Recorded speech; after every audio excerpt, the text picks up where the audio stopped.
Hello दोस्तों। आज की कहानी है दूल्हा बिकता है भाग 3। कुछ समय बाद मयंक की 3 दिन की छुट्टियां लगी। उसने नीतीश जी को फ़ोन किया, पापा कल दिन 11 बजे तक मैं घर आ जाऊंगा। नीतीश जी मयंक का घर आने की बेचैनी को समझ रहे थे। वो जानते थे कि इस उम्र में प्यार, मोहब्बत, लड़की, ज़िंदगी, कैरियर के लिए लड़के कितने जुनूनी होते हैं। वो जानते थे कि सारी बात मयंक के जानने के बाद उसे संभालने में काफ़ी समय लगेगा और शायद काफ़ी समय निराशा में भी रहे। उन्होंने स्थिति को संभालने के लिए कुछ सोचा। दूसरे दिन जब 11 बजे मयंक घर पहुंचा तो देखता है कि घर में नीतीश जी के कुछ दोस्त घर आए हैं और वो कुछ खेल खेल रहे थे। नीतीश जी के सभी दोस्तों से मिलने के बाद मयंक पूछा कि आप लोग क्या खेल रहे हो, ये कैसा खेल है। नीतीश जी के एक दोस्त ने मयंक को बताया कि जब हम बच्चे थे तब हम तेरे पिता जब हम किसी दुविधा में होते तो हम ये खेल खेलते। ये खेल भी होता, साथ ही साथ हमारे सवालों का जवाब भी मिल जाता। मयंक बोला, ऐसे कैसे करते हो? नीतीश जी बोले, ये एक सिक्का है, जब मैं इसे उछालूं तो हेड एंड टेल बोलना। जब सिक्का हवा में उछला तो तभी तुम्हारे मन में जो ख्याल आए कि ये आ जाए तो समझ जाना कि वही तेरे मन का जवाब है। मयंक बोला, मतलब? तभी नीतीश जी बोले, मैं बाथरूम से आया और चले गए। उन्होंने मयंक से पूछा, अच्छा एक सवाल, तेरी डॉक्टरी या तेरी गर्लफ्रेंड, दोनों में किसी को चुनना हो तो किसे चुनोगे? मयंक बोला, ये कैसा सवाल है? अरे ये उदाहरण के तौर पे पूछा, लेकिन अगर ये सवाल पूछा जाए तो तुम क्या करोगे? मयंक सोचने लगा। नीतीश जी के दोस्त बोले, ये सिक्का उछालता हूँ, हेड आएगा तो डॉक्टरी और टेल आया तो गर्लफ्रेंड। मयंक जब सिक्का हवा में था तभी वो चाहता था कि हेड आए, क्योंकि उसका डॉक्टरी उसका जीवन का मकसद था और मकसद के बिना ज़िंदगी जीने का कोई मतलब नहीं। सिक्का उछाला। जब सिक्का नीचे आया तो नीतीश जी के दोस्त ने उसे ढक दिया। क्यों बेटा, तुमने सिक्के के नीचे आने से पहले तेरा मन क्या चाहता था? अंकल, डॉक्टरी। अंकल ने हाथ उठाया। टेल आया था। अंकल बोले, सिक्के के नीचे से आने से पहले जो तेरा मन चाहता है तुम वही दुआ करते हो कि सिक्का उसी तरफ गिरे।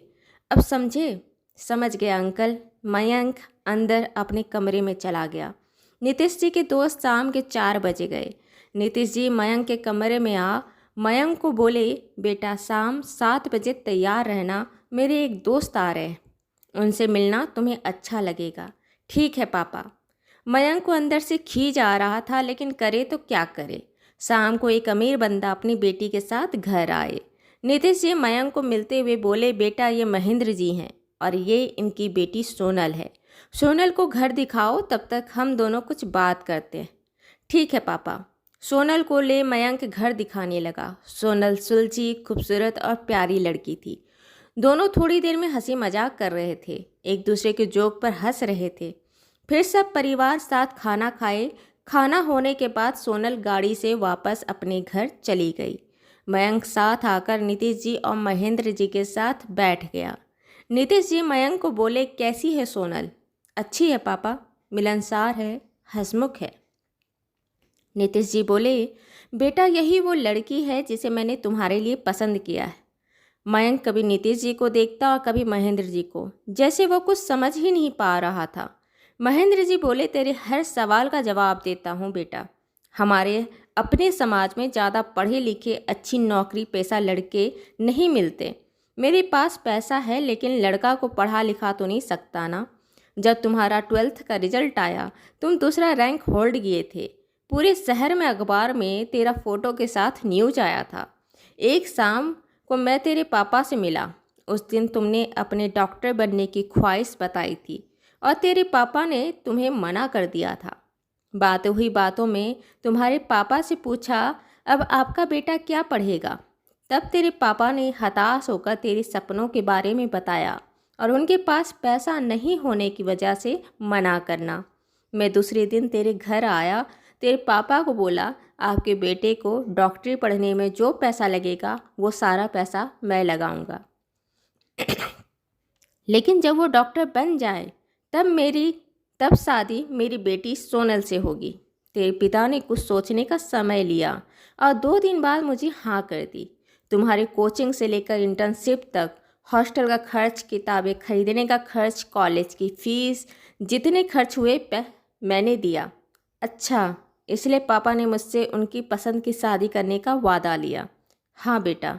मयंक को सब कुछ क्लियर हो चुका था।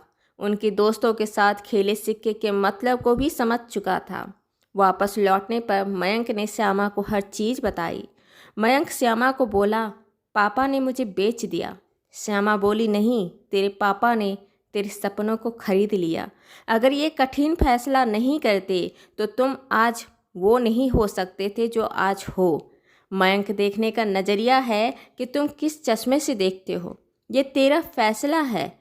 मुझे तुमसे कोई शिकायत नहीं। सिर्फ एक वाक़या हमारे इतने सालों की दोस्ती ख़राब नहीं कर सकती। हम अच्छे दोस्त थे और रहेंगे। मैं और तुम भूल जाओ कि हमारे मन में कभी एक दूसरे के मन में कुछ बात आया था।